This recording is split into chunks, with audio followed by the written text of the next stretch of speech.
Buenos días, ¿cómo están? Mi nombre es Diego Moreira. Hoy me voy a ocupar de las fantasías originarias o primordiales en términos de Freud, fantemas en palabras de Lacan, es decir, de un saber ancestral.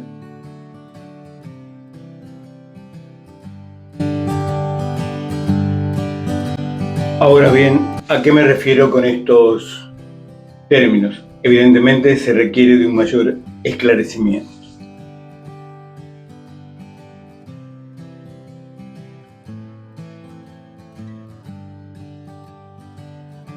Para un mejor entendimiento, parto del complejo de Edipo como uno de los elementos de las fantasías filogenéticas.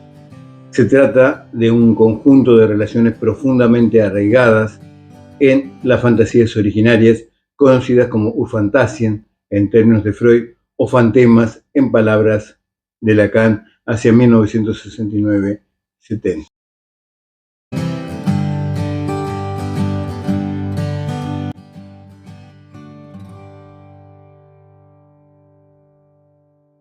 Estas fantasías incluyen el fantasma de seducción, que sugiere una atracción prohibida, la castración o falta,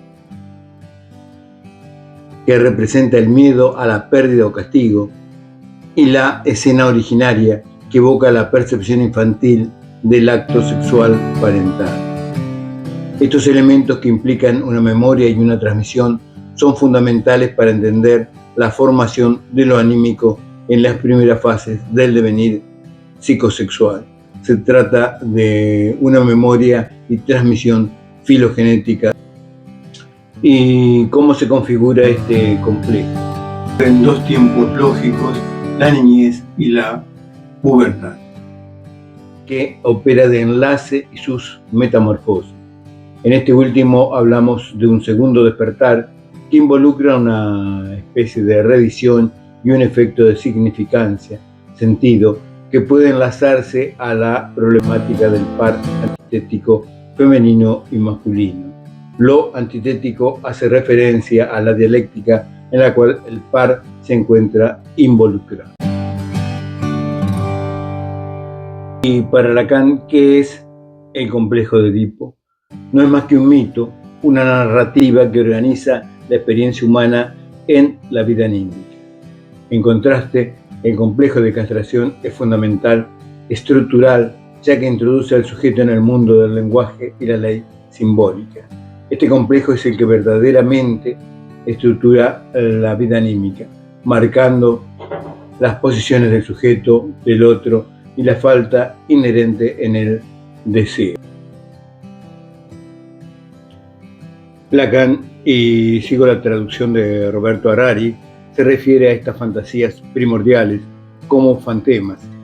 Este término encapsula la noción de escrituras fundamentales que persisten en el inconsciente, actuando como un conjunto simbólico que influye en lo anímico. Pero, ¿qué son los fantemas?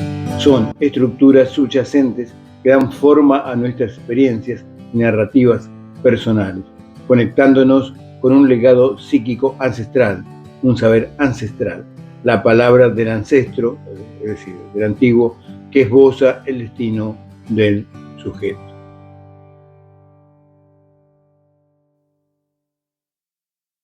Nos es consabido que Freud sostuvo la convicción de la existencia de esta hipótesis, es decir, de un saber ancestral, a lo largo de toda su obra y su importancia para el psicoanálisis.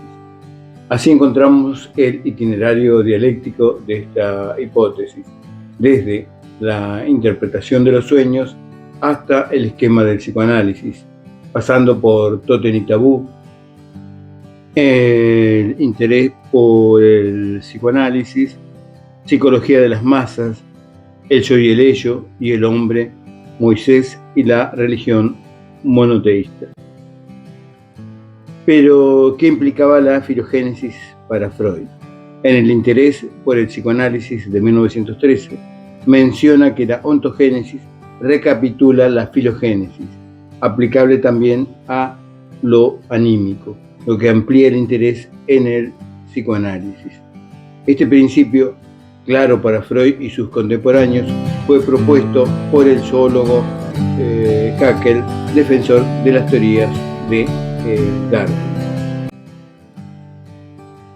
Ahora bien, Freud propone en la conferencia 23 de las lecciones de introducción al psicoanálisis una serie complementaria particular, que va a ser considerada como la más extraña o singular de las series conocidas hasta ahora, puesto que implica la conjunción entre las vivencias y un concepto muy controvertido, discutido en psicoanálisis, el instinto.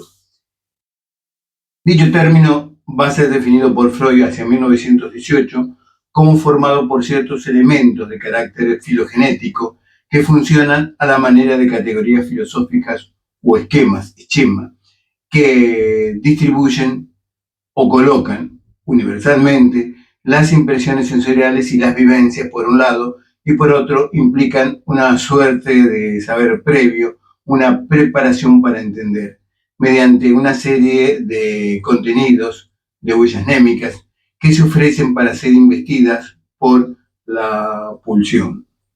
Solo se diferencian de los recuerdos vivenciados por los animales, por sus antepasados, en su alcance y contenido, nos va a decir Freud, hacia 1939. Y el filósofo y semiólogo al cual recurre Lacan al ocuparse de la aducción, considera que la vida anímica posee un esquema a la manera de un instinto hacia la verdad, que le permite generar conjeturas racionales y creativas. Peirce considera que este esquema es el ancla que sostiene la ciencia, ya que sin él no habría posibilidad de avanzar en el conocimiento. Ahora bien, estas estructuras típicas y universales configuran las llamadas fantasías primordiales, las cuales están referidas a la seducción, a la escena primaria, a la castración, a la permanencia en el vientre materno y a la llamada novela familiar, que cobra eficacia en la prepubertad. Todas estas fantasías configuran el llamado núcleo del inconsciente, y el autor del psicoanálisis las compara con el instinto en El hombre de los lobos hacia 1918, que había hecho una mención en 1915. Es necesario agregar que Freud enlaza también el concepto de instinto a otros procesos anímicos, tales como los desprendimientos de afecto, 1916-17, la añoranza del pecho materno, Freud 1940, la telepatía, Freud 1933, el formato del pensamiento, Freud 1918, y desde luego el Edipo, Freud 1918. Cabe recordar que existen otros elementos de origen filogenético que carecen de un valor instintivo, tales como los mecanismos de desplazamiento y condensación. En conclusión, este concepto tiende a reducir dos abismos diferentes. Por un lado, entre la psicología del individuo y de la masa, y por otro, entre psicología del hombre y del animal. Las fantasías primordiales responden de alguna manera a las preguntas por los grandes enigmas de la existencia. Esto lo propone Laplanche y Pontalis hacia 1964.